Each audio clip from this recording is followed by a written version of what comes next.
புளியினுடைய விலை 1400 போனது, உப்புக்கு தட்டுப்பாடு இறக்குமதி செய்ய வேண்டும் என்று சொல்லி போனது, தேங்காய் 250 ரூபாய் வலையில் தேங்காய் இந்த வெளியேறியது, அரிசிக்கு தட்டுப்பாடு, அரிசி இறக்குமதி செய்கிற சூழ்நிலை ஏற்பட்டது. இந்த புதிய கூட்டு ஒன்று தொடர்பில்லை இப்போது நீங்கள் தீவிரமாக பேசிக்கொண்டிருக்கிறோம். முதல் அதிலாவது ஒன்றுபட உள்ளதை முதல் எடுத்துக்கொண்டு அடுத்த கட்டத்தை நோக்கி நகர்வோம். இது ஒன்றுமே இல்லாமல் வெறுமனே பேசிக்கொண்டே லைஃப் லாங். டக்ளஸ் தேவானந்தாவும் அவருடைய இபிடிபி அமைப்பு விரும்பினால் இணையலாம். அவர் நம்முடன் இணைந்து செயற்பட போகிறாரோ போகவில்லையோ என்பது எங்களுக்கு தெரியாது. அவ்விதமான கோரிக்கை வரவில்லை. கோரிக்கை வந்தால் நிச்சயமாக அதை பற்றி நாங்கள் பேசுவோம். குறிப்பிட்டளவான இந்த காலப்பகுதிக்குள்ளே அவருடைய செயற்பாடுகள் என்பது நீண்ட காலம் அரசியல் இருக்கிறீர்கள், திருப்திகரமாக இருக்கிறது. மின்சாரம் பிரச்சனை என்று சொன்னால் குரங்கு போய்விட்டது.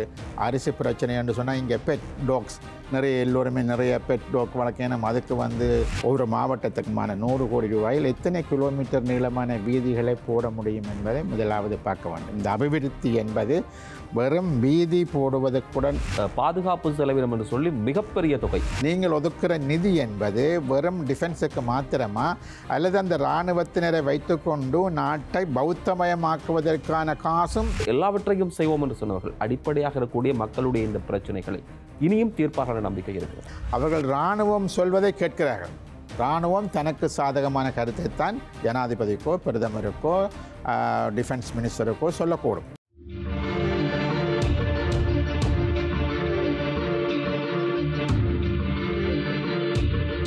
இந்த வாரம் சந்திக்கிறோம். இது சக்கரவியூகம் வார்த்தை நம்பால் கொண்டு கருத்துக்கள் மோதும் அரசியல் சமர்க்களம், சமகாலத்தினுடைய அரசியல் அதிர்வுகளை ஆய்கிற களம். ஸ்ரீலங்காவினுடைய நாடாளுமன்றத்திலே இந்த ஆண்டுக்குரிய பாதீடு வரவு செலவு திட்டம் சமர்ப்பிக்கப்பட்டு வாக்கெடுப்பு ஒன்று நடைபெற்றிருக்கிறது. தொடர்ச்சியாக ஒவ்வொரு துறைகள் ரீதியாக அந்த விவாதம் இடம்பெற்றுக் கொண்டிருக்கிறது என்பது முக்கியமான விடயம். பல்வேறுபட்ட விஷயங்கள் அங்கே பேசப்படுகிறது. அதை தாண்டியும் தமிழர்ல பகுதியிலே இன்னும் நிறைய விஷயங்கள் எதிர்பார்க்கப்படுகிறது. அண்மையிலே அரசிடமிருந்து வெளியாக இருக்கக்கூடிய அல்லது அறிவிப்பு ஒன்றுதான் இந்த உள்ளூராட்சி சபை தேர்தல் தொடர்பிலும் மாகாண சபை தேர்தல் தொடர்பிலும் அதுக்கு பின்பாக வெளிக்காட்டப்படக்கூடிய எதிர்வினைகள் நிறையவே இந்த தரப்புகளிடம் இருக்கிறது. அதிலும் குறிப்பாக தமிழ் தரப்புகள் புதிய கூட்டொன்றுக்கான பேச்சுவார்த்தைகளிலே யாழ்ப்பாணத்தில் இருக்கக்கூடிய பல்வேறுபட்ட இடங்களில் அவர்கள் தொடர்ந்து பேசிக் கொண்டிருக்கிறார்கள். இது சார்ந்திருக்கக்கூடிய விஷயங்கள், இதனுடைய நகர்வுகள் எந்தளவு தூரம் சாதக பாதக தன்மைகளை கொடுக்க போகிறது, இந்த விஷயங்களை விரிவாக பேசலாம். திரு சுரேஷ் பிரேமச்சந்திரன் அவர்கள், இபிஆல்ஃபம்பினுடைய தலைவர், வணக்கம். வணக்கம். இந்த புதிய கூட்டு ஒன்று தொடர்பில்லை இப்போது நீங்கள் தீவிரமாக பேசிக் கொண்டிருக்கிறீர்கள். கடந்த வாரம் ஆரம்பிக்கப்பட்டிருக்கக்கூடிய இந்த நகர்வு என்பது இன்னும் கொஞ்சம் விரிவாக இந்த வாரத்தை எட்டி இருக்கிறது.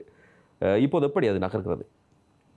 இது ஏறத்தாழ ஒரு மாதமாக ஜனநாயக தமிழ் தேசிய கூட்டணி எடுத்த முடிவின் பிரகாரம் நம்முடன் இணைந்து செல்லக்கூடியவர்கள் ஏற்கனவே நாங்கள் தனிப்பட்ட முறையில் அவர்களுடன் பேசியிருக்கிறோம்.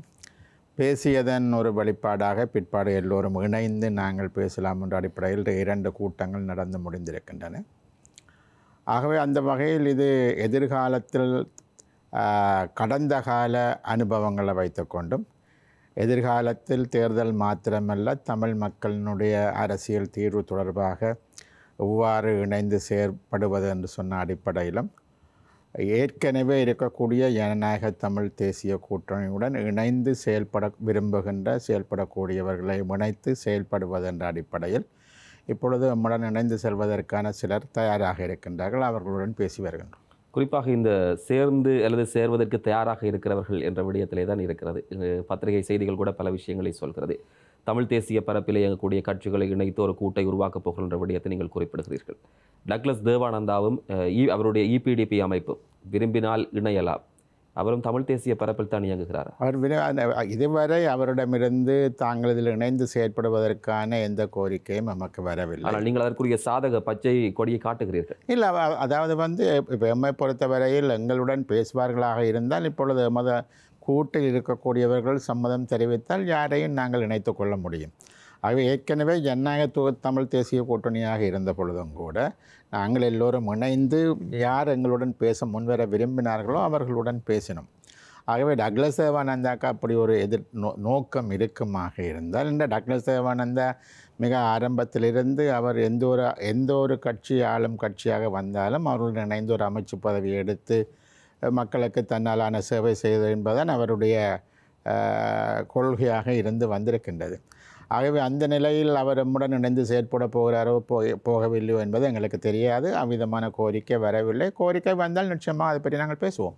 ஆனால் நீங்கள் தமிழ் தேசிய பரப்பில் தமிழ் தேசிய நோக்கத்தோடு பயணிக்கூடிய கட்சிகள் சொல்கிறீர்கள். அவர் பற்றி நிறைய விமர்சனங்கள் பல்வேறுபட்ட நிச்சயமாக விமர்சனங்களுக்கு நான் இல்லை என்று மறக்கவில்லை. அதான் உங்களுக்கு மீண்டும் சொல்வதாக இருந்தால் அவரிடமிருந்து எந்த கோரிக்கையும் நமக்கு வரவும் இல்லை, நாங்கள் அவரிடம் கோரிக்கை எதுவும் வைக்கவும் இல்லை. ஆகவே அவர் எங்களுடன் பேசுவார் மீது பத்திரிகைகளுடைய சில ஊகங்கள் மாத்திரம்தான். சரி, நீங்கள் இந்த கூட்டு தொடர்பிலே பேசினீர்கள், சேர்ந்து பயணிக்கக்கூடிய அந்த தரப்புகள் தொடர்பிலே ஆரம்பத்தில் ஒன்றாகத்தான் இருந்தீர்கள் தமிழ் தேசிய கூட்டமைப்பாக. அந்த கூட்டை உடைத்து வந்திருக்கக்கூடிய பல பேர் தான் உங்களுடைய அணிக்குள்ளே இப்போ இருக்கிறார்கள். நீங்களாகட்டும், புலட் ஆகட்டும், ஏனைய அமைப்புகளாகட்டும், அல்லது அதிலே கலந்து கொண்டு பேசுபவர்கள் எல்லோரையும் பார்த்தால் ஒரு கூட்டை உடைத்து கொண்டு வந்தவர்கள். மீள இந்த கூட்டு நிலைத்திருக்கும் என்ற நம்பிக்கை. இதே கூட்டை உடைத்து, அதாவது கடந்த 1923ஆம் ஆண்டு நாங்கள் டெலோ, புலட், இபிஆர்ல உட்பட ஜனநாயக போராளிகள், தமிழ் தேசிய கட்சி என்பவை இணைந்து ஒரு கூட்டை உருவாக்கியிருந்தது. அது ஏற்கனவே தமிழ் தேசிய கூட்டமைப்பு ஒன்று இருந்தது என்பதும் அதிலிருந்து 2017ஆம் ஆண்டு நாங்கள் விலத்தி விட்டோம். எங்களுக்கு முன்பாக வேறு சிலர் விலத்தி இருந்தார்கள், எங்களுக்கு பின்னால் வேறு சிலர் விலத்தினார்கள். ஆகவே நாங்கள் ஒன்றாக இணைந்து ஒரு கூட்டை உருவாக்கி இருக்கிறோம். அந்த கூட்டை ஒரு பரந்துபட்ட அளவில் விஸ்தரிப்பது என்று சொன்ன அடிப்படையில் தான் இப்பொழுது ஏனைய தரப்புகளுடன் பேசி வருகின்றோம். இந்த கூட்டு தொடர்பில் பேச்சுவார்த்தைகள், நீங்கள் ஆரம்பத்தில் இந்த பேச்சுவார்த்தையில் இருக்கக்கூடிய சில பேர் தொடர்ந்து கூட்டங்களுக்கு சமூகம் தரவில்லை என்பது முக்கியமான விடயம். ஒன்று தமிழ் தேசிய பசுமை இயக்கம், தமிழ் மக்கள் கூட்டணி, ஐங்கரநேசன் தலைமையிலானது ஒன்று, மற்றையது மணிவண்ணன். கடந்த முறை நாடாளுமன்றத்தில் இருவரும் வெவ்வேறு தரப்புகளிலே போட்டியிட்டார்கள். அவர்கள் தொடர்ந்து பயணிக்க முடியாது என்று வெளியேறி இருக்கிறார்கள். பேச்சுவார்த்தைகளை இந்த வெளிப்பாடு வெளிப்படுத்த, அதாவது அதுதான் நான் உங்களுக்கு மீண்டும் சொல்வதாக இருந்தால், எம்முடன் இணைந்து பயணிக்கக்கூடியவர்களை நாங்கள் பேசுவதற்கு தயாராக இருக்கின்றோம். நாங்கள் தமிழ் தேசிய பசுமை இயக்கத்துடன் பேசினோம். அவர்கள் 2 பேரை இந்த கூட்டத்துக்கு அனுப்பியிருந்தார். முதலாவது கூட்டத்துக்கு கடந்த 25ஆம் தேதி நினைக்கிறேன் முதலாவது கூட்டத்துக்கு அனுப்பியிருந்தார். அதன் பிரகாரம் ஜனநாயக தமிழ் தேசிய கூட்டணியுடன் இணைந்து பயணிப்பதற்கும், அதனுடைய சின்னமான சங்கு சின்னத்தில் இணைந்து உள்ளூராட்சி சபை தேர்தலில் போட்டியிடுவதற்கும் தாங்கள் தயாராக இருப்பதாக எங்களுக்கு கூறப்பட்டது. அடுத்த நாள் அவர் தாங்கள் இன்னும் முடிவெடுக்கவில்லை என்று ஒரு அறிக்கையை பத்திரிகைகளுக்கு கொடுத்திருந்தார். மேலதிகமாக அவர் ஏன் அப்படி செய்தார் போன்ற விடயங்களை ஊடகவியலாளராகிய நீங்கள் தான் அவரிடம் கேட்க வேண்டும். ஆகவே அது ஏற்கனவே அவருக்கு முன்பாகவும் அவருடன் பேசி பிற்பாடு எல்லோரும் இணைந்த ஒரு கூட்டத்துக்கும் அவர் தனது பிரதிநிதிகளை அனுப்பியிருந்தார். அனுப்பிய கூட்டத்தில் அவர்களும் ஏற்றுக்கொண்டிருந்தார்கள். அடுத்த நாள் 26ஆம் தேதி என்று நம்புகிறேன் அவர் ஒரு அறிக்கையை வெளியிட்டிருந்தார். அந்த அறிக்கையில் தாங்கள் இன்னும் முடிவெடுக்கவில்லை என்ற ஒரு விடயத்தை அவர் கூறியிருக்கின்றார். ஆகவே அது அவரது சொந்த முடிவு, அதை நாங்கள் பைஃபோர்ஸ் பண்ண முடியாது. ஆகவே அவருடைய முடிவு, அது ஏன் அந்த முடிவு எடுத்தார் என்பது அவருக்கு தான் வெளிச்சமான, அது தொடர்பாக நீங்கள் அறியலாம். அப்படி என்றால் மணிவண்ணன் தரப்பு என்ன நடந்தது? அவர்களும் கூட இன்னும் முடிவெடுக்கவில்லை என்று எங்களை சொல்கிறார்கள். திரு விக்னேஸ்வரன் அவர்கள் ஆரம்பத்தில் பேசுகின்ற பொழுது விக்னேஸ்வரனும் சரி அவர்கள் நாங்கள் இணைந்து போவதற்கு தயாராக இருப்பதாக தான் 2 கூட்டத்துக்கு வந்தார்கள். இப்பொழுது விக்னேஸ்வரன் ஐயாவுடன் பேசி முடிவுகளை சொல்வதாக எங்களுக்கு சொல்லியிருக்கிறார்கள். இதுவரை எங்களுக்கு உத்தியோகபூர்வமாக தங்களது முடிவு என்ன என்பதை அறிவிக்கவில்லை. சில சமயம் வரக்கூடும், சில சமயம் வராமலும் விடக்கூடும். அது அவர்கள் எடுக்க வேண்டிய முடிவு. தேர்தல் காலத்தில் தான் இந்த தீவிரமாக ஒற்றுமை பற்றி பேசப்படுகிறது. ஏனைய காலங்களில் அது கிடப்பிலே போடப்படுறது. இப்போது இருக்கக்கூடிய அந்த வீரியத்தோடு அது நகர்வதில்லை என்ற ஒரு குற்றச்சாட்டு மக்கள் மத்தியில் இருக்கிறது. அதனுடைய விரக்தி தான் கடந்த தேர்தலினுடைய வாக்களிப்பு விகிதம் என்பது கூட எடுத்து காட்டுகிறது. உண்மையில் ஏனைய காலங்களில் ஏன் இவ்வாறான விஷயங்களை கொண்டு போய் ஒரு கட்டமைக்கப்பட்டக்கூடிய ஒரு நிலைக்கு கொண்டு வர முடியாமல் இருக்கிறது? இப்போ எங்களை பொறுத்தவரையில் ஒரு 5 கட்சிகள் கொண்ட கூட்டம் என்பது அது உறுதியாக தொடர்ந்து வருகின்றது என்பதும், கடந்த தேர்தலில் நீங்கள் சொல்வது போன்று ஏற்பட்ட அனுபவங்கள் என்பது நாங்கள் சிதறிப்போனதால் ஏற்பட்ட விளைவுகள் என்பது ஒரு பாரதூரமான விளைவுகளாக நிச்சயமாக இருந்தது என்பதும், அவை எதிர்காலத்தில் இருக்கக்கூடாது என்ற அடிப்படையில் நாங்கள் இந்த விடயங்களை தொடர்ந்து செய்து வருகின்றோம். நாங்கள் விரும்புகின்றோம் இவ்வாறான கூட்டுக்கள் தொடர்ந்து இருக்க வேண்டும் என்று விரும்புகின்றோம். நாங்கள் ஏற்கனவே தமிழரசு கட்சி கூட நாங்கள் சிவிக சிவஞானத்துடன் கூட பேசியிருந்தோம். ஆனால் உங்களுக்கு தெரியும், பத்திரிகைகளோ இல்லாத ஊடக சந்திப்புகளில் திரு சுமந்திரன் அவர்கள் மிக தெளிவாக கூறியிருக்கின்றார், நாங்கள் தேர்தலுக்கு பிற்பாடான ஒரு கூட்டை பற்றித்தான் யோசிக்கிறோமே தவிர இப்பொழுது இல்லை என்று. ஆகவே எம்மை பொறுத்தவரையில் நாங்கள் எல்லோரையும் இணைத்து செல்கின்ற ஒரு விடயத்தை பற்றித்தான் யோசிக்கின்றோம். அதில் வரக்கூடியவர்கள் வரலாம், வர முடியாதவர்களே ஒரு ஜனநாயக வழிமுறையில் நாங்கள் அவர்கள் எதுவும் செய்ய முடியாது.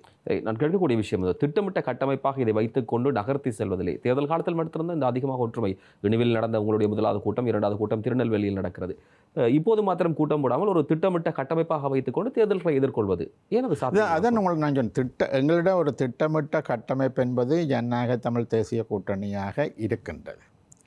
அதை நாங்கள் ஒரு பரந்துபட்ட கூட்டணியாக மாற்றி என்று சொன்னால் உங்களுக்கு தெரியும் பாராளுமன்ற தேர்தல் முடிந்து இப்போ ஒரு 2-3 மாதங்கள் தான் முடிந்திருக்கின்றது. ஏதோ நீண்ட காலம் அல்ல. ஆகவே அதுக்கிடையில் அடுத்த தேர்தல் வர இருக்கின்றது. ஆகவே நிச்சயமாக அதை ஒட்டியும் தான் நாங்கள் வந்து இந்த இந்த இந்த கூட்டு என்பதை ஒரு பரந்துபட்ட பெரிய கூட்டாக மாற்றுவதற்கான முயற்சிகளை மேற்கொள்கின்றோம். நீங்கள் சொல்கிறீர்கள் சில தரப்பு முடிவுகளை சொல்லவில்லை, சில தரப்புகள் பரிசீலிக்கிறது. முடிவாக உங்களோடு சேர்ந்து பயணிக்கிறதில் இந்த கூட்டுக்குள்ளே இருப்பது என்று யார் யாரெல்லாம் தீர்மானித்திருக்கிறார்கள்? இப்பொழுது என்னை பொறுத்தவரையில் ஜனநாயக தமிழ் தேசிய கூட்டணி அவர்கள் பரிசீலிப்பதாக சொல்லியிருக்கிறார்கள். வருவதற்கான சாத்தியப்பாடுகள் இருக்கலாம். இப்போ ஏற்கனவே வந்து உங்களுக்கு கடந்த தேர்தலில் சுயேட்சையாக போட்டியிட்டு தமிழிசை கட்சியிலிருந்து ஜனநாயக தமிழ் கூட்டணி என்று சொன்ன பெயரில் அவர்கள் சுயேட்சையாக போட்டியிட்ட திரு சரவணபவான், திரு சட்டத்திறனியாக இருக்கக்கூடிய தவராசா போன்றவர்களுடைய தலைமையில் இருக்கக்கூடிய அணியினர் அதில் வந்து இணைந்திருக்கின்றார்கள். இதனை விட வேறு என்னென்று சொல்வது, கிளிநொச்சியில் இருக்கக்கூடிய திரு சந்திரகுமார் அவர்களது தலைமையிலான சமூக என்ன கட்சி, சமத்துவ கட்சி அவர்களும் வந்து இதில் இணைந்திருக்கிறார்கள். வேறு சிலரும் இதில் இணைந்து செயற்படுவதற்கு கேட்டிருக்கிறார்கள். அது சம்பந்தமான பரிசீலிப்புகள் நடந்து கொண்டிருக்கின்றது. ஆகவே அவை நடைபெறுகின்றது. சரி, இப்போது வரவு செலவு திட்டம், அதுக்கு முன்பாகத்தான் இந்த தேர்தல் அறிவிப்புகள் எல்லாம் வெளியிடப்பட்டது. வரவு செலவு திட்டம் ஒதுக்கீடுகள் தொடர்பில் நீங்கள் பரிசீலித்திருப்பீர்கள். கடந்த முறை இருக்கக்கூடிய பாதுகாப்பு செலவினங்களுக்கான ஒதுக்கீட்டை விட இந்த வருடம் அதிகமாக இருக்கிறது. இந்த அனுர அரசு மீது நம்பிக்கை கொண்டு வாக்களித்திருக்கக்கூடிய மக்கள் அல்லது அவர்கள் மீது நம்பிக்கை கொண்டு ஆட்சியை கொடுத்திருக்கக்கூடிய மக்களுக்கு என்ன பதில் கிடைத்திருக்கிறது? இந்த வரவு செலவு திட்டம் என்பது எங்களை பொறுத்தவரையில் ஒட்டுமொத்தமாக நாட்டுக்கு எந்த விதத்திலும் இந்த திட்டத்தால் பெரிய பிரயோசனங்கள் ஏற்பட போவது என்பது கிடையாது. முக்கியமாக இப்போ எம்மை பொறுத்தவரை ஒரு தமிழ் தரப்பு என்ற அடிப்படையில் நாங்கள் இதை பார்க்கின்ற பொழுது ஒரு விதமான மாயை உருவாக்கப்பட்டு கொண்டு வருகிறது. அதாவது முக்கியமாக வடக்கு மாகாணத்துக்கு மிக பெருமளவிலான ஒதுக்கீடுகள் கொடுக்கப்பட்டிருப்பதான ஒரு மாயை உருவாக்கப்படுகிறது. 5000 மில்லியன் வடக்கு மாகாணத்து அபிவிருத்திக்கு ஒதுக்கப்பட்டிருக்கிறது. பாலம் கட்டுவதற்காக முல்லைத்தீவுக்கு வந்து 1000 மில்லியன் ஒதுக்கப்பட்டிருக்கிறது. யாழ்ப்பாண நூலகத்திற்கு 100 மில்லியன் ஒதுக்கப்பட்டிருக்கிறது. இப்படி பல்வேறுபட்ட விஷயங்கள் சொல்லப்படுகிறது. 5000 மில்லியன் என்பது வடக்கு மாகாணத்துக்கு என்றால் அது 500 கோடி ரூபாய் ஒதுக்கப்பட்டிருக்கிறது. வடக்கு மாகாணத்தில் 5 மாவட்டங்கள் இருக்கிறது. சராசரியாக வந்து ஒரு மாவட்டத்துக்கு 100 கோடி என்ற அடிப்படையில் நாங்கள் பார்க்கலாம். உங்களுக்கு 1 கிலோமீட்டர் நான் அறிந்தேன், 1 மீட்டர் நீளமான ஒரு தார் வீதியை போடுவதற்கு ஏறத்தாழ 28,000 ரூபா தேவையாக இருக்கிறது. ஆகவே நீங்கள் 1 கிலோமீட்டர் 1000 மீட்டர் நீங்கள் போடுவதாக இருந்தால் அது எவ்வளவு பணம் தேவை என்பதை நீங்கள் யோசிக்கலாம். ஆகவே இந்த 100 கோடி ரூபாயில் ஒரு மாவட்டத்துக்குமான 100 கோடி ரூபாயில் எத்தனை கிலோமீட்டர் நீளமான வீதிகளை போட முடியும் என்பதை முதலாவது பார்க்க வேண்டும். இந்த அபிவிருத்தி என்பது வெறும் வீதி போடுவதற்குடன் முடியுமா? அது அந்த வீதி கூட எத்தனை வீதிகள் போடப்படும் என்பது முதலாவது கேள்வி. அபிவிருத்தி என்று நாங்கள் சொல்கிற பொழுது வெறுமனே வீதி மாத்திரமல்ல, அந்த மாகாணத்தில் இருக்கக்கூடிய ஒரு ஜாப் ஆப்பர்ச்சுனிட்டிஸ், உங்களுக்கு வந்து வேலை வாய்ப்புகள் கிடைக்கக்கூடிய வழிமுறைகளில் ஏதாவது அரசாங்கம் செய்ய யோசிக்கிறதா? அவ்வாறான நிலவரங்களை பார்க்குற பொழுது வந்து நிச்சயமாக அவ்வாறான நிலவரங்கள் எதுவும் தெரியவில்லை. இப்பொழுது எங்களுக்கு யாழ் நூலகத்துக்கு 100 மில்லியன் ஒதுக்கப்படுகிறது. அதை ஏற்றுக்கொள்ளலாம். அது உங்களுக்கு அதை ஒரு கம்ப்யூட்டரைஸ் பண்ணவோ இல்லை என்று சொல்லி சொன்னால் டிஜிட்டல் சிஸ்டத்தை கிரியேட் பண்ணவோ அது உருவாகும் என்று சொல்லி சொன்னால் அது நல்ல விடயமாக இருக்கலாம். ஆனால் இந்த யாழ்ப்பாண நூலகம் எரிக்கப்பட்டு இன்றைக்கு மிக நீண்ட காலம். ஆனால் இன்று வரை ஜேவிபி அரசாங்கம் இல்லை, ஜேவிபி ஒரு கட்சியாக அது தொடர்பாக கடந்த காலங்களில் என்ன விதமான செயற்பாடுகளை கொண்டிருந்தார்கள் என்று சொன்னால் எதுவும் இல்லை. இப்பொழுது அவர்களுக்கும் வந்து இப்போ ஒரு உள்ளூராட்சி தேர்தலை அவர்களும் எதிர்நோக்குகிறார்கள். தமிழ் மக்களினுடைய வாக்குகள் தங்களுக்கு வர வேண்டும். ஏற்கனவே தாங்கள் வடக்கு கிழக்கு மாகாணங்களில் ஓரளவுக்கான வாக்குகளை, தமிழ் வாக்குகளை பெற்றிருக்கிறோம் என்ற அடிப்படையில் நிச்சயமாக வரக்கூடிய உள்ளூராட்சி சபை தேர்தலிலும் தாங்கள் பலமாக இருக்க வேண்டும் என்ற யோசனையின் அடிப்படையிலும் தான் சில ஒதுக்கீடுகள் என்பது நடைபெறுகிறது. இதில் முக்கியமான விடயம் என்னவென்றால், அரசாங்கத்தினுடைய முழு வரவு செலவு திட்டத்திலும் ஏறத்தாழ 2200 பில்லியன் ரூபாய்கள், ஏறத்தாழ 250 கோடி அதுக்கு மேற்பட்ட தொகை என்பது துண்டு விழும் தொகையாக சொல்லப்பட்டிருக்கின்றது. இந்த துண்டு விழும் தொகையை எவ்வாறு நிவர்த்திக்கப் போகிறார்கள், அதுக்கு எங்கேருந்து பணம் பெறப்போகிறது, வரி கூட்டப் போகிறார்களா, வேறு வழிமுறையா என்பது யாருக்கும் தெரியாது. ஆகவே அந்த தொண்டு விழும் தொகை எப்படி வரப்போகிறது என்று தெரியாமல் இப்பொழுது எல்லாம் வந்து ஒதுக்கீடுகள் என்பது உங்களுக்கு ஒரு துண்டு காகிதத்தில் எழுதப்பட்டிருக்கிறது. யாழ்ப்பாண வடக்கு மாகாணத்துக்கு இவ்வளவு ஒதுக்கீடு, பாலங்கட்டை இவ்வளவு ஒதுக்கீடு. இந்த ஒதுக்கீடுகள் ஒரு பேப்பரில் எழுதப்பட்டிருப்பதான ஒரு பேப்பர் பட்ஜெட்டாக இது இருக்கிறதே தவிர இந்த நிதிகள் எல்லாம் வந்து சேருமா என்பது நாங்கள் பொறுத்திருந்து பார்க்க வேண்டும் என்று சொன்னால் துண்டு விழுந்தொகை மிக அதிகமானது.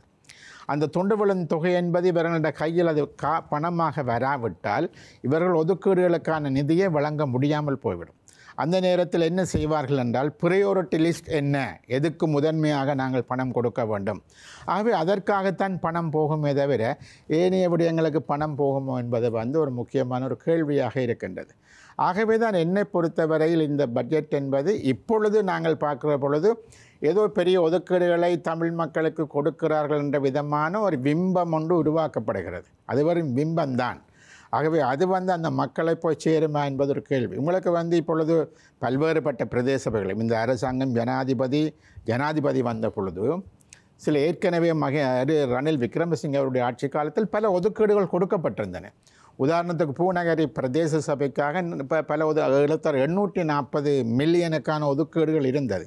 முக்கியமாக ஜூடியனுடைய ப்ரொஜெக்டுக்குள் அதனை அழகுபடுத்துவது, அதற்கான பல்வேறுபட்ட கட்டடங்களை கொண்டு வருவது போன்ற பல விடயங்களுக்காக ஒதுக்கப்பட்டு ஏறத்தாழ ஒரு 500 மில்லியன் வந்து அப்ரூவ் பை த கேபினெட்டால் அப்ரூவ் பண்ணப்பட்டது. ஆனால் இந்த ஜனாதிபதி வந்ததுக்கு பிற்பாடு அந்த விடயங்கள் அனைத்தும் நிறுத்தப்பட்டது. யாரால் அரசாங்கத்தால் நிறுத்தப்பட்டது.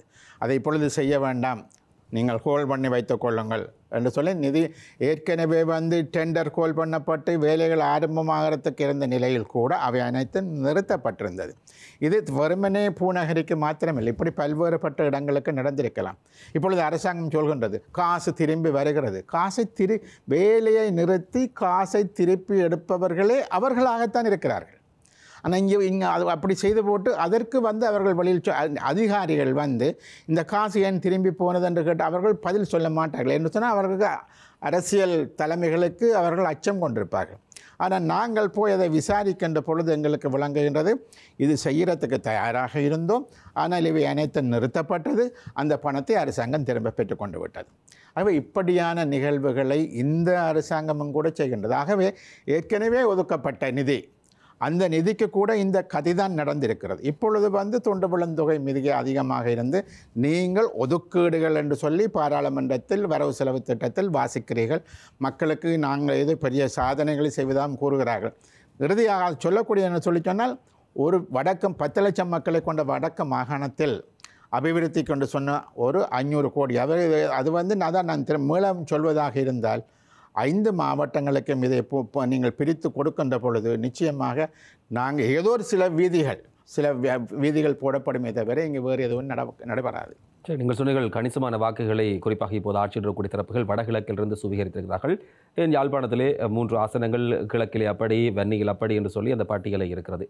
ஒரு குறிப்பிட்ட காலம் போயிருக்கிறது. திடுதிருப்பாக உடனே கேட்டால் என்ன செய்தீர்கள் என்றால் உடனே வந்து திருமணமாகினால் குழந்தை கிடைக்காது என்ற விஷயத்தை அவர்கள் சொல்கிறார்கள். இந்த குறிப்பிட்டளவான இந்த காலப்பகுதிக்குள்ளே அவர்களுடைய செயற்பாடுகள் என்பது நீண்ட காலம் அரசியல் இருக்கிறீர்கள், திருப்திகரமாக இருக்கிறதா? இல்லை, முழுமனே நீங்கள் ஒட்டுமொத்தமான இலங்கையில் அவர்கள் வருகின்ற பொழுது மாத்திரமல்ல, அவர்கள் டெல்லிக்கு போகின்ற பொழுதும் வெளிநாடுகளுக்கு போகின்ற பொழுதும் கூட என்ன சொன்னார்கள், வடக்கு கிழக்கு தெற்கு மேற்கு 4 புறமும் இருந்து நமக்கு மக்கள் வாக்களித்திருக்கிறார்கள், 4 புறமும் இருந்து எங்களது பிரதிநிதிகளை தெரிவு செய்திருக்கிறார்கள். ஆகவே நாங்கள் எல்லா மக்களையும் சமத்துவமாகவும் சரிசமனாகவும் சாதி மத பேதம் இல்லாமல் எல்லாரும் ஒரே இலங்கையர் என்று தான் நாங்கள் பார்க்கின்றோம் என்ற பிரச்சாரப்படுத்தான் இப்பொழுது பிரச்சாரத்தை செய்து கொண்டிருக்கின்றார்கள். ஆனால் இவர்கள் வந்ததுக்கு பிற்பாடு நிச்சயமாக நீங்கள் பார்த்தீங்கன்னு என்று சொல்லி சொன்னால் புளியினுடைய விலை 1400 ரூபாய்க்கு போனது, உப்புக்கு தட்டுப்பாடு இறக்குமதி செய்ய வேண்டும் என்று சொல்லி போனது, தேங்காய் 250 ரூபாய் விலையில் தேங்காய் இந்த விலை ஏறியது, அரிசிக்கு தட்டுப்பாடு, அரிசி இறக்குமதி செய்கிற சூழ்நிலை ஏற்பட்டது. அடிப்படை விஷயங்களான அரிசி, தேங்காய், உப்பு, புளி வாங்குவதற்கு ஒரு அடித்தட்டு சாமானிய மக்களுக்கு வந்து அது எவ்வளவு பெருந்தொகையை கொடுக்க வேண்டி இருக்கிறது என்பதுதான் முக்கியமான பிரச்சனை. அந்த பிரச்சனையை கூட அது சாமானிய மக்களுக்கான அன்றாட தேவைகளை வெறுமனே தமிழ் மக்கள் இல்லை, ஒட்டுமொத்தமான இலங்கையில் இருக்கக்கூடிய சிங்கள சாமானிய மக்களாக இருக்கலாம், முஸ்லீம் மக்களாக இருக்கலாம், தமிழ் மக்களாக இருக்கலாம், ஒரு அன்றாடம் சாப்பிடுவதற்கான பொருட்களை வேண்டுவதற்கு கூட மிக அதிகபட்ச செலவுகளை செய்ய வேண்டுமாக இருந்தால் நிச்சயமாக அது சரியான ஒரு முறையிலான செயற்பாடாக ஒரு அரசாங்கத்திற்கு இருக்க முடியாது. ஆனால் வந்து ஒரு 4-5 மாதங்களுக்குள் இவர்கள் அவ்வாறான ஒரு நிலையை நோக்கி போகின்றார் என்று சொன்ன ஒரு விடயம் சிங்கள மக்கள் மத்தியிலும் சிங்கள தரப்புகள் மத்தியிலும் சகல மக்கள் மத்தியிலும் அவ்வாறான வடக்கு கிழக்கு தெற்கு மேற்கு என்ற எல்லா பக்கத்திலும் அவ்விதமான ஒரு நிலவரம் உருவாகி வருகின்றது. இவர்கள் சரியாக செய்யவில்லை, எல்லா பொருட்களுக்குமே விலையேற்றம் அதிகமாக இருக்கின்றது. ஆகவே இது எங்கே நோக்கி நாங்கள் போகின்றோம்? இவர்களால் சாதாரண மக்களுடைய பிரச்சனைகளை தீர்க்க முடியுமா? இப்பொழுது நீங்கள் பார்த்தீங்கன்னு சொன்னால் பட்ஜெட்டில் கொஞ்சம் காசு நிதி அரச உத்தியோகத்திற்கான சம்பள உயர்ச்சி 15,000 என்று பேசப்பட்டது. அது 3 வருஷத்துக்கு அந்த 15,000 என்பது. அப்பொழுது இப்போ ஆசிரியர் சங்கம் கேட்கின்றது 3 வருஷத்துக்குள்ள இப்போ 5,000, அடுத்த வருஷம் 5,000, அடுத்த வருஷம் 5,000 என்றால் அடுத்த 2 வருஷத்துக்கு பட்ஜெட் போடாமல் இருக்க போகிறீங்களா? அந்த 5,000 அடுத்தடுத்த பட்ஜெட்டில் வரலாம் தானே. அதனை இப்போ யாரை ஏமாற்றுவதற்கான இந்த வேலை என்று சொன்ன கேள்வியெல்லாம் இப்பொழுது கேட்கப்படுகின்றது. அது மாத்திரமல்ல, அதிகரிக்கப்பட்ட கொடுப்பன கூட அடிப்படை சம்பளத்துக்குள்ளே தான் உள்வாங்கப்பட்டிருக்கு. அது கூட அதிகரிப்பை காட்டாது. அது ஏற்கனவே 6,500 ரூபா அப்படி வந்து விட்டதாக இன்னும் ஒரு சொற்ப காசு தான் கொடுக்க வேண்டியிருக்கு என்று சொன்ன அந்த விஷயம் மாத்திரமல்ல, நேற்றைக்கும் இன்றைக்கும் முழு நாட்டிலும் சுகாதார தொழிலாளர்கள் வைத்தியசாலைகள் எல்லோரும் அவர்கள் இந்த பட்ஜெட்டில் தங்களுக்கு ஒதுக்கப்பட்ட தங்களுக்கு ஓவர் டைம் காசு தொடக்கம் இப்போ எல்லாமே பிரச்சனையாக இருக்கிறது என்று அவர்கள் இப்பொழுதே ஒவ்வொரு முழு இலங்கையிலும் அவர்கள் போராட்டம் நடத்தி கொண்டிருக்கிறார்கள். ஆகவே அந்த வகையில் பார்க்கின்ற பொழுது இந்த அரசாங்கம் நிச்சயமாக மக்கள் இவர்களுக்கு மேல் வைத்திருந்த நம்பிக்கை ஒரு இழந்து கொண்டு போக ஆரம்பிக்கப்பட்டிருக்கிறது என்ற கேள்வி நிச்சயமாக இருக்கிறது. விலை அதிகரித்தது மாத்திரமல்ல, அதுக்கு தெரிவிக்கப்படக்கூடிய குற்றச்சாட்டுகள், பாவம் அந்த மிருகங்கள் மீது கண்பிடித்தனமாக தெரிவிக்கப்படக்கூடிய குற்றச்சாட்டுகள் மிக அபத்தமாக இருக்கிறது. இல்லை, அது மாதிரி அது அவங்களுக்கு மின்சாரம் பிரச்சனை என்று சொன்னால் குரங்கு போய்விட்டது. அரிசி பிரச்சனை என்று சொன்னால் இங்கே பெட் டாக்ஸ் எல்லோருமே நிறைய பெட் டாக் வளர்க்கணும், அதுக்கு அரிசி சாப்பாடு போடுறதால் அப்படி பிரச்சனை என்று ஆகவே இது கேட்பதற்கு உண்மையாகவே ஒரு இந்த கலிபரில் இருக்கக்கூடியவர்களா பாராளுமன்ற உறுப்பினர்களாக இப்படியான சிந்தனை கொண்டவர்களா பாராளுமன்ற உறுப்பினர்களாக இருக்கிறார்கள் என்று சொல்வதே ஒரு வெட்கக்கேடானது. மருத்துவத்துறை போராடுகிறது, கல்வித்துறை சார்ந்தவர்கள் தங்களுடைய கொடுப்பனவுக்காக அவர்கள் தாங்கள் வேலை செய்கிற அந்த வேலை நேரத்துக்கான கொடுப்பனவுக்காக அவர்கள் போராட்டம் செய்கிறார்கள். மறுபக்கமாக பாதுகாப்பு செலவினம் என்று சொல்லி மிகப்பெரிய தொகை 2023 விட 2024 அதிகம், 2024 விட 2025 இன்னும் அதிகமாகத்தான் இருக்கிறது. யுத்தம் நடைபெறாத ஒரு தேசத்தில் இந்த அதிகரிப்பு என்பது உங்கள் பார்வையில் படுகிறது? நிச்சயமாக இது இன்று நேற்று அல்ல. யுத்தம் முடிந்த 2009ஆம் ஆண்டு யுத்தம் முடிந்தவுடன் இந்த கோரிக்கை இந்த கேள்வியெல்லாம் பாராளுமன்றத்தில் எம்மால் எழுப்பப்பட்டது. அப்பொழுது எங்களுக்கு சொல்லப்பட்ட கருத்து எப்படி இருந்தது என்று சொன்னால், யுத்தத்துக்காக வேண்டிய கடன்கள் செலுத்தப்பட வேண்டியிருக்கின்ற ஒரு பொய்யான கருத்துக்கள் கூட பாராளுமன்றத்தில் அந்த நேரத்தில் சொல்லப்பட்டது. மிக பெருமளவிலான கடன்கள் பெற்றிருக்கிறோம் அந்த கடன்கள், ஆனால் உண்மையாகவே அது கடன்கள் செலுத்தப்படுவது என்பதல்ல. இங்கு நீங்கள் இராணுவத்திற்கு நிதி ஒதுக்குகின்ற பொழுது இந்த இலங்கையில் இந்த இராணுவம் பல வேலைகளை செய்கின்றது. உதாரணத்துக்கு நீங்கள் பார்ப்பதாக இருந்தால், இலங்கையினுடைய பௌத்தத்திற்கு முதன்மை, அந்த பௌத்த முதன்மை என்பதை காப்பாற்றுற வேலைகளை இலங்கை இராணுவம் செய்கிறது. உதாரணத்துக்கு தையிட்டியில் புத்த கோயிலில் யார் கட்டுறது என்றால் இராணுவம் கட்டுகிறது. இதற்கான நிதி இராணுவத்திற்கு ஒதுக்கப்பட்ட நிதியாக இருக்கலாம், அதுக்கு புத்த பிக்குகள் கொடுக்கப்பட்ட நிதியாகவும் இருக்கலாம். உங்களுக்கு நாவக்கொழியில் இந்த பௌத்த கோயில்களை யார் கட்டினு சொன்னால் இராணுவம் தான் கட்டினது, இராணுவம் தான் திறந்து வச்சது. ஆகவே இப்படி பல விடயங்கள் உங்களுக்கு குருந்தூர் மலை பிரதேசத்திலும் இரவோடு இரவாக இராணுவம் தான் புத்தகையில் கட்டி கொண்டிருக்கிறது. ஆகவே இராணுவத்தினர் என்னென்ன வேலை செய்கிறார்கள்? நீங்கள் ஒதுக்குற நிதி என்பது வெறும் டிஃபென்ஸுக்கு மாத்திரமா, அல்லது அந்த இராணுவத்தினரை வைத்துக்கொண்டு நாட்டை பௌத்தமயமாக்குவதற்கான காசும் அதற்குள் ஒதுக்கப்படுகிறதா என்ற பல கேள்விகள் நிச்சயமாக இருக்கின்றது. அது மாத்திரமல்ல, உங்களுக்கு முப்படையினுடைய ஸ்ட்ரென்த், எத்தனை லட்சம் பேர் இப்பொழுது முப்படையில் இருக்கிறார்கள், உங்களுக்கு இவ்வளவு பெருந்தொகையான முகாம்கள் இன்னும் உங்களுக்கு தேவையாக இருக்கின்றதா? வடக்கு மாகாணத்தில் இன்னும் எத்தனை முகாம்களை மக்களுடைய பொது காணிகளில் வைத்து கொண்டிருக்கிறீர்கள்? வருவதற்கு முன்பாக அனைத்து காணிகளும் விடுவிக்கப்படும் என்று சொன்னார்கள். 5 மாதமாகிவிட்ட நிலையில் ஒரு வீதி ஒரு கிலோமீட்டர் கூட நீளம் இல்லாத ஒரு வீதி திறக்கப்பட்டது என்பதை தவிர வேறு எந்த காணிகளும் இதுவரை விடுவிக்கப்பட்டது கூட பிரதான வீதி இல்லை, இன்னும் ஒரு பாதைக்கு இணைப்பு வீதி, ஒரு இணைப்பு வீதி, அது ஒரு இணைப்பு வீதி திறக்கப்பட்டது என்பதை தவிர வேறு எந்த காணிகளும் விடுவிக்கப்படவும் இல்லை. ஆகவே இந்த அரசாங்கத்தினுடைய முப்படையினருக்கான ஒதுக்கீடுகள் என்பது நிச்சயமாக குறைந்திருக்க வேண்டும். ஏனென்றால் முப்படையிலிருந்து பென்ஷன் எடுத்து போபவர்கள் என்று சொல்கின்ற பொழுது படையினர் குறையப் போகின்றார்கள். அந்த படையினர் குறைகின்ற பொழுது நீங்கள் புதிய ரெக்ரூட்மெண்ட்ஸை செய்கிறீர்களா அப்படின்னா புது ரெக்ரூட்மெண்ட்ஸ் எவ்வளவு தூரம் வந்திருக்கிறது? நீங்கள் பழைய இராணுவத்தை அப்படியே வைத்து கொண்டிருக்கிறீர்களா அல்லது இராணுவம் படிப்படியாக குறைக்கப்படுகிறதா என்று சொல்லி சொன்னால் படிப்படியாக குறைக்கப்படுவதான செய்திகளை இவர்கள் வெளிநாடுகளுக்கு கூறுகிறார்கள். நாங்கள் புதிய ரெக்ரூட்மெண்ட்ஸ் ஒன்றும் இல்லை என்று சொன்ன விடயமெல்லாம் வெளிநாட்டில் கூறப்படுகின்றது. ஆனால் நீங்கள் சொல்லுகின்றது போன்று இப்பொழுது டிஃபென்ஸுக்கான நிதி மாத்திரம் மேலே போய் கொண்டிருக்கின்றது. ஆகவே அந்த வகையில் நிச்சயமாக இந்த விடயத்தை பொறுத்தவரையில் இப்பொழுது வந்திருக்கக்கூடிய அரசாங்கமும் சரி, முன்னர் இருந்த அரசாங்கம் இடையில் எந்த விதமான வித்தியாசங்களும் கிடையாது. இராணுவம் பலப்படுத்தப்பட வேண்டும். நாட்டினுடைய தேசிய பாதுகாப்பு என்பது ஒரு நாட்டுக்கு மேல் இன்னொரு நாடு படையெடுத்தால் கொண்டால் நாட்டை பாதுகாப்பது என்பது. ஒரு நாட்டுக்குள் உள்ளுக்குள் வரக்கூடிய குழப்பங்கள் என்பது வேறு. இப்பொழுது ட்ரக்ஸ் பிஸ்னஸ் என்று சொல்வது, போதை வஸ்து கடத்தல்கள், நாளாந்தம் கொலைகள் நடக்கின்றது. இலங்கை மனித உரிமைகள் சங்கமே அரசாங்கத்துக்கு சொல்கின்றது கொலைகள் அதிகரித்து செல்வதாக தனது கரிசனையை வெளிப்படுத்தி இருக்கிறது. உங்களுக்கு பார் அசோசியேஷன், உங்களுக்கு சட்டத்தரணிகள் சங்கம் சொல்கின்றது இங்கே என்னென்னு சொல்வது, போலீஸ் கஸ்டடியில் இருக்கக்கூடியவர்கள் ஒரு என்கவுண்டர் முறையில் கொல்லப்படுகிறார்கள். நாளைக்கு போலீஸார் இதுக்கு நீதிமன்றத்தில் பதில் சொல்ல வேண்டியிருக்கும். ஆகவே ஒரு பக்கத்தில் பார்த்தீங்கன்னு சொன்னால் நாட்டு மக்களுக்கான பாதுகாப்பு. நேற்றைய தினங்கூட ஒரு பொம்பளை பிள்ளை, 9 வயசு பிள்ளை நேற்று ஒரு துப்பாக்கி சூட்டில் இறந்திருக்கின்றார். அதற்கு முன்பாக ஒரு தகப்பனும் 2 குழந்தைகளும் கொல்லப்பட்டிருக்கிறார்கள். இப்படி நீங்கள் பார்த்தா இது வெறுமனே என்னென்று சொல்லுவது போதை வஸ்து கடத்தலுக்கு அப்பால் சாதாரண மக்களினுடைய பாதுகாப்பு என்பது முக்கியமாக கேள்விக்குள்ளாக்கப்பட்டிருக்கின்றது. தென்பகுதியில் நாளாந்தம் துப்பாக்கிச் சூட்டு கொலைகள் நடைபெறுகின்றன, சிங்கள பிரதேசங்கள் நடைபெறுகின்றன. இந்த துப்பாக்கி கலாச்சாரத்தை அரசாங்கம் எவ்வளவு தூரம் கட்டுப்படுத்துகின்றது? ஏன் இன்னும் அதை கட்டுப்படுத்துவதற்கு என்ன விதமான நடவடிக்கைகள் எடுக்கப்படுகின்றது? எந்த விதமான அச்சமும் இல்லாமல் நாளாந்தம் இவை நடந்து கொண்டிருக்கிறதே. இதற்கு போலீஸார் முப்படையினர் என்ன செய்கிறார்கள் போன்ற பல கேள்விகள் இருக்கிறது. ஆகவே அரசாங்கத்தின் மீது நம்பிக்கை இனங்கள் வரை இப்படி பல்வேறுபட்ட காரணங்கள் இருக்கின்றது.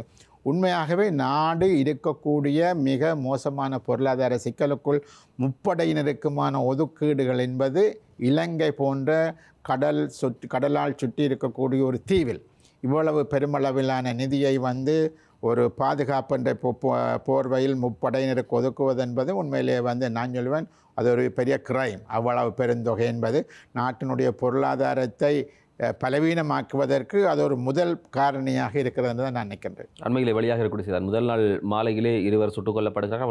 அவர்கள் தொடர்பிலே 2 பேர் கைது செய்யப்படுகிறார்கள். அடுத்த நாள் காலையிலே கைது செய்யப்பட்டிருக்கக்கூடிய அந்த 2 பேருமே போலீசாருடைய துப்பாக்கிச் சூட்டிலே கொல்லப்பட்டிருக்கக்கூடிய விஷயம். இவ்வளவு ஒதுக்கீடுகள் பாதுகாப்புக்காக இருக்கிறது. மறுபக்கமாக பார்த்தால் நாட்டினுடைய சனத்தொகையிலே 14 மனிதர்களுக்கு ஒரு இராணுவம் என்ற அடிப்படையில் இருக்கிறது. வடக்கில் இது 6க்கு 1, வடகிழக்கில் இது 6, முல்லைத்தீவில் சரி, யாழ்ப்பாணத்தில் 6க்கு 1 இருக்கிறது. இந்த அடிப்படையிலே மக்கள் நீண்ட காலம் போராடுகிறார்கள். தையிட்டி உள்ளிட்ட விவகாரங்கள் சில எடுகோள்கள் உதாரணங்கள் மாத்திரம்தான். அதுபோல மிகப்பெரிய நிலப்பரப்பு 3000 ஏக்கருக்கு அண்மைத்திருக்கக்கூடிய காணிகள் இனிமே விடுவிக்கப்பட வேண்டியிருப்பதாக புள்ளி விவரங்கள் சொல்கிறது. அப்படி இருக்கக்கூடிய சூழ்நிலையிலே எல்லாவற்றையும் செய்வோம் என்று சொன்னவர்கள் அடிப்படையாக இருக்கக்கூடிய மக்களுடைய இந்த பிரச்சனைகளை இனியும் தீர்ப்பாக நம்பிக்கை இருக்கிறது. நிச்சயம். அதான் நான் ஏற்கனவே சொன்ன மாதிரி இவர்களை பொறுத்தவரையில் இராணுவம் சொல்வதை கேட்பவர்களாக ஆட்சியில் இருப்பவர்கள் ஜனாதிபதியோ பிரதமரோ இருக்கிறார்களே தவிர இன்னென்ன விடயங்களை நீங்கள் செய்தாக வேண்டும் என்று உத்தரவு போடும் நிலையில் இந்த அரசாங்கம் இருக்கிறதா? நீங்கள் தமிழ் மக்களுக்கு சொந்தமான உறுதி காணிகளை, இத்தனை 1000 ஏக்கர் காணிகளில் நீங்கள் இருக்கின்றீர்கள். இவ்வளவு காணிகளை நீங்கள் தொடர்ந்து வைத்திருப்பது தவறானது. நீங்கள் குறைந்தபட்சம் நீங்கள் தோட்டம் துறவு செய்யக்கூடிய சகல காணிகளையும் உடனடியாக திருப்பி வழங்குங்கள் போன்ற உத்தரவுகளை இவர்கள் வழங்க மாட்டார்கள். மாறாக அவர்கள் இராணுவம் சொல்வதை கேட்கிறார்கள். இராணுவம் தனக்கு சாதகமான கருத்தைத்தான் ஜனாதிபதிக்கோ பிரதமருக்கோ டிஃபென்ஸ் மினிஸ்டருக்கோ சொல்லக்கூடும். ஆகவே அவர்கள் சொன்னதை வைத்துக்கொண்டு தான் இவர்கள் முடிவெடுப்பார்களாக இருந்தால் இதுவரை காலமும் எவ்வாறு ரணில் விக்ரமசிங்க, மைத்திரிபால சிறிசேன, மஹிந்த ராஜபக்ச செயற்பட்டார்களோ அதே பாணியில் தான் அனுரகுமார திசாநாயக்காவும் செயற்படுகின்றார். ஆகவே இராணுவம் தனக்கு தேவையான நூற்றுக்கணக்கு, அதாவது ஒரு முகாம் என்பது 600 ஏக்கர் காணிக்குள் ஒரு முகாம் இருக்கின்றது. நீங்கள் பாருங்கள், உங்களுக்கு முல்லைத்தீவு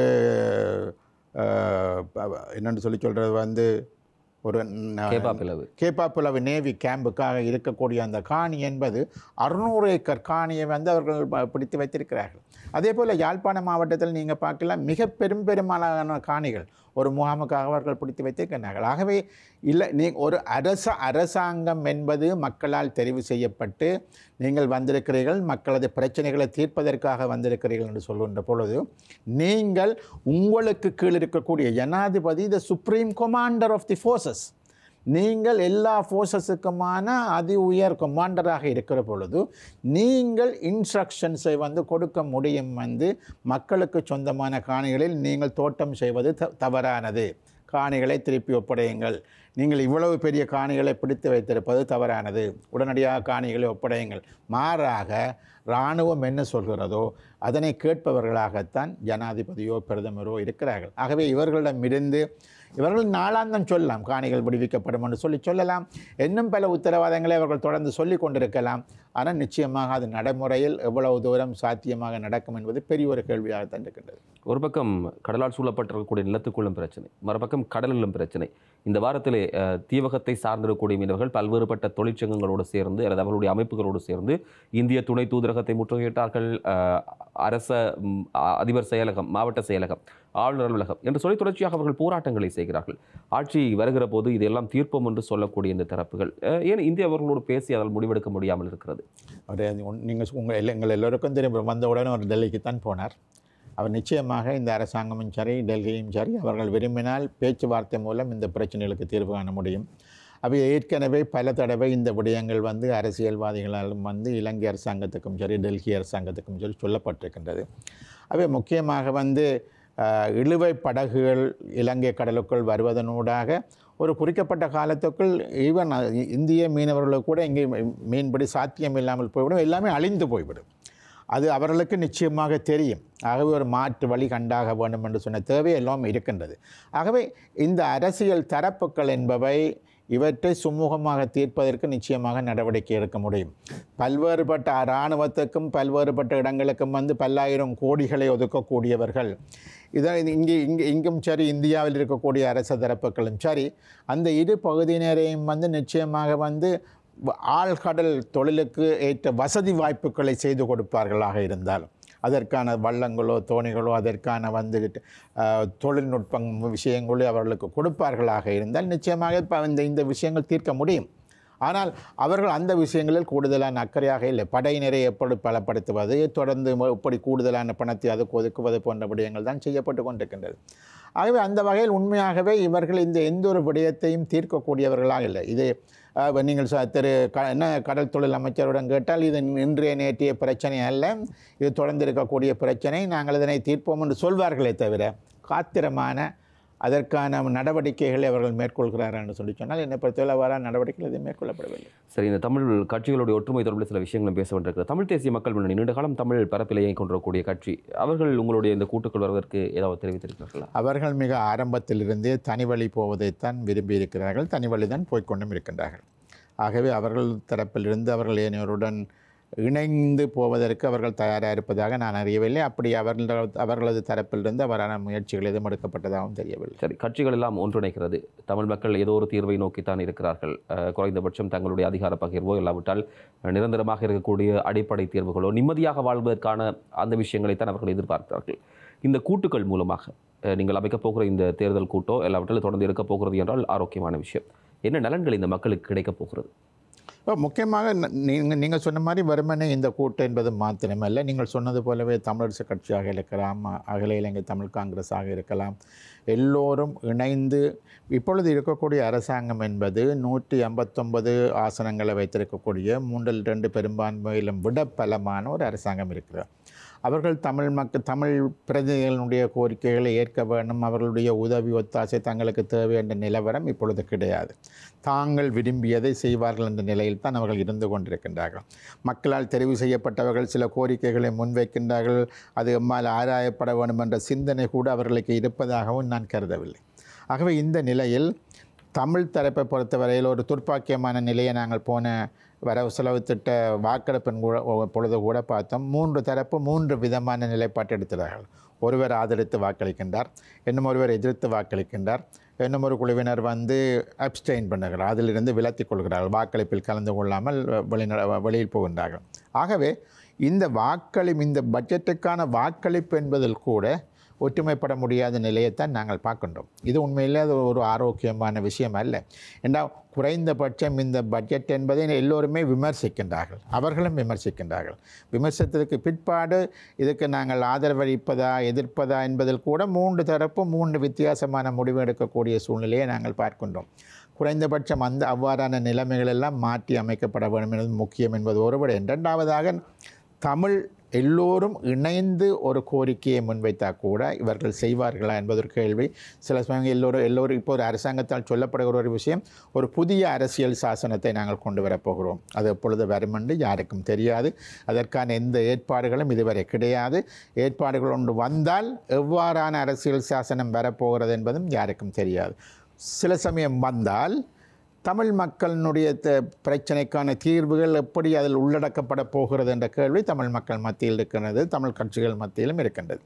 சமஸ்தி ஒரு உறுதியான ஒரு சமஸ்தி அரசியல் சாசனமாக இது மாற்றப்பட வேண்டும் என்ற கோரிக்கை தமிழ் தரப்புகள் இருக்கிறது. திரு கையேந்திரகுமார் பொன்னம்பலம் ஸ்ரீதரனுடன் பேசிக்கின்றார், செல்வமடைக்கலனுடன் பேசிக்கின்றார், இப்படியான விடயங்கள் இருக்கின்றது. ஆகவே அது ஒரு விடயம், அது தொடர்பாக நாங்கள் பேச வேண்டும், சரியான உறுதியான முடிவுகளுக்கு வர வேண்டும் என்பது ஒரு விடயம். ஆனால் இந்த அரசாங்கம் ஒரு புதிய அரசியல் சாசனத்தை கொண்டு வருமா? எல்லோரும் எதிர்பார்க்கிறார்கள், ஆனால் நாங்கள் கொண்டு வருவோம் என்று சொல்கிறார்கள். எங்கள் எல்லோருக்கும் தெரிந்த விடயம் என்னவென்று சொன்னால், ஒரு அரசியல் சாசனம் வர வேண்டுமாக இருந்தால் ஒரு ஆட்சி அதிகாரத்தில் இருந்து ஒரு 6 மாதம் 1 வருஷத்துக்குள் அது பூர்த்தி செய்யப்பட வேண்டும். பூர்த்தி செய்யப்பட்டால் தான் மக்கள் எதிர்ப்பு இல்லாமல் அதனை ஆதரிக்கக்கூடிய சூழ்நிலை என்பது ஏற்படும். ஆனால் உங்களுக்கு இப்போவே இந்த அரசாங்கத்துக்கு எதிர்ப்புகள் ஆரம்பித்திருக்கின்றது. நீங்கள் 3 வருஷத்தால் இந்த நாட்டுக்கு ஒரு அரசியல் சாசனம் வருமென்னா மக்கள் எவ்வாறு ஏற்றுக்கொள்வாங்க? அப்படி ஒரு அரசியல் சாசனமே வர மாட்டாது. ஆகவே இந்த அரசாங்கம் உண்மையில் ஒரு அரசியல் சாசனத்துக்காக அக்கறையுடன் செயற்படுகிறதான ஒரு கேள்வி இருக்கின்றது. அப்போ அந்த நிலையில் என்னுடைய கருத்து என்னவென்றால், நாங்கள் ஒரு சமஷ்டி அரசியல் சாசனத்துக்கு இணைந்து போராட வேண்டும், இணைந்து ஒரே குரலில் ஒரே விடயத்தை சொல்ல வேண்டும் என்பதில் மாற்று கருத்து கிடையாது. ஆனால் இப்பொழுது இருக்கக்கூடிய எங்கெண்ட கைவசம் இருக்கக்கூடியது என்பது மாகாண சபைகள். அதுக்கு எவ்வளவு அதிகாரம் இருக்கிறது என்ற விவாதம் 2ஆம் பட்சமானது. ஏதோ அதிகாரங்கள் இருக்கிறது. அந்த மாகாண சபை தேர்தலை நடாத்தி அந்த அதிகாரங்களை பெற்றுக்கொள்ள வேண்டும் என்பது மிக மிக முக்கியமானது. அந்த அதிகாரங்களை பெற்றுக்கொள்ளப்படுகின்ற பட்சத்தில், உதாரணத்துக்கு உள்ளூராட்சி சபைகள், மாநகர சபை, நகர சபை, பிரதேச சபை எல்லாம் மாகாண சபைக்கு உட்பட்ட விடயங்கள். பாடசாலைகள், தேசிய பாடசாலைகள் போக அனைத்தும் மாகாண சபைக்கு உட்பட்ட விஷயங்கள். இப்படி பல விஷயங்கள் மாகாண சபைக்கு உட்பட்ட விடயங்களாக இருக்குது. குறைந்தபட்சம் அந்த விடயங்களை கையில் எடுத்து செயற்படுத்துவதற்கான விடயத்தை, அந்த அதிகாரங்களையாவது தமிழ் மக்கள் பெற்றுக்கொள்ளணும். அதிலிருந்து அடுத்த கட்டத்தை நோக்கி நகர்வதற்கான விஷயங்களை நாங்கள் யோசிக்க வேண்டும். ஆகவே குறைந்தபட்சம் சகல தமிழ் கட்சிகளும் அவற்றையாவது யோசிப்பார்களா? அவற்றை யோசித்து செயற்பட முடியுமாக இருந்தால், நான் சொல்கின்றேன் எப்படி ஒரு 3 பாராளுமன்ற உறுப்பினர்களுடன் இருந்த ஜேவிபி அல்லது என்பிபி என்று சொல்ல கட்சி 159 பேருடன் ஆட்சி அதிகாரத்தை படுத்தியிருக்கிறார்கள். குறைந்தபட்சம் இந்த தமிழ் மக்களுக்கு கிடைக்கக்கூடியதெல்லாம் இந்த மாகாண சபை ஆட்சி முறை தான். இப்பொழுது அரசியல் சாசனம் மாறி சரியாக வந்தால் அது வேறு பிரச்சனை. இப்பொழுது எங்களுக்கு இருக்கக்கூடியதெல்லாம் இந்த அதிகாரம் என்பது மாகாண சபை முறை என்பது. அந்த அதிகாரத்தையாவது குறைஞ்சபட்சம் தமிழ் மக்கள் பெற்றுக்கொண்டால் தங்களால் தங்களது பிரதேசத்தை ஓரளவுக்காவது வளப்படுத்தவும், கல்வியை செப்பனிடவும், அல்லது போக்குவரத்தை அல்லது வீதிகளை போன்ற பல விடயங்களை கையாள்வதற்கு அந்த அதிகாரங்கள் அவர்களுக்கு வேண்டும். அதற்கான நிதி அதிகாரம் அவர்களுக்கு வழங்கப்பட வேண்டும். அதற்கான போலீஸ் அதிகாரங்கள், அதற்கான காணி அதிகாரங்கள் போன்ற பல விடயங்கள், குறைந்தபட்சம் இருக்கிற விஷயங்கள் அனைத்தும் கொடுக்கப்பட வேண்டும் என்று சொன்ன நிலைக்கு எங்களது தரப்பு, தமிழ் தரப்பு எல்லோருமே இணைந்து அதிலாவது ஒன்றுபட உள்ளதை முதல் எடுத்துக்கொண்டு அடுத்த கட்டத்தை நோக்கி நகர்வோம். இது ஒன்றுமே இல்லாமல் வெறுமனே பேசிக்கொண்டே லைஃப் லாங் நாங்கள் டிஸ்கஸ் பண்ணிக்கொண்டே இருப்போம் என்றால் அது எதுவுமே முடிவுக்கு வராது. ஆகவே அதையாவது குறைந்தபட்சம் தமிழ் தரப்புகள் செய்ய வேண்டும் என்று தான் நான் கருதுகின்றேன். சரி, நிறைய விஷயங்கள் ஆரோக்கியமாக பேசியிருக்கிறோம். அண்மையில் வந்துக்கூடிய இந்த கூட்டு, அது தொடர்பிலான அடுத்த கட்ட நகர்வுகளை, பல்வேறுபட்ட விஷயங்களை தெளிவுபடுத்துகிறீர்கள். நேரம் ஒதுக்கி நிகழ்ச்சியில் கலந்து கொண்டு இந்த வாரம் இந்த விஷயங்களை பேசியமைக்கு ஐபிசி தமிழ் குழுமம் சார்பில் எங்களுடைய நன்றிகளை நன்றி வணக்கம். திரு சுரேஷ் பிரேமச்சந்திரன் அவர்கள் பல்வேறுபட்ட விடயங்கள் தமிழ் மக்கள் அல்லது தமிழ் தேசிய பரப்பில் இயங்கக்கூடிய கட்சிகளுடைய கூட்டுகள் தொடர்பிலும் வரவு செலவு திட்டத்தினுடைய ஒதுக்கீடுகள் தொடர்பில் நிறைய விமர்சனங்கள் இருக்கிறது. அது சார்ந்த பல்வேறுபட்ட பதில்களை நாங்கள் பெற்றிருக்கிறோம். இன்னும் வருகிற வாரம் அதிகளோடு சந்திக்கலாம். அதுவரை விடைபெறுகிறோம். வணக்கம்.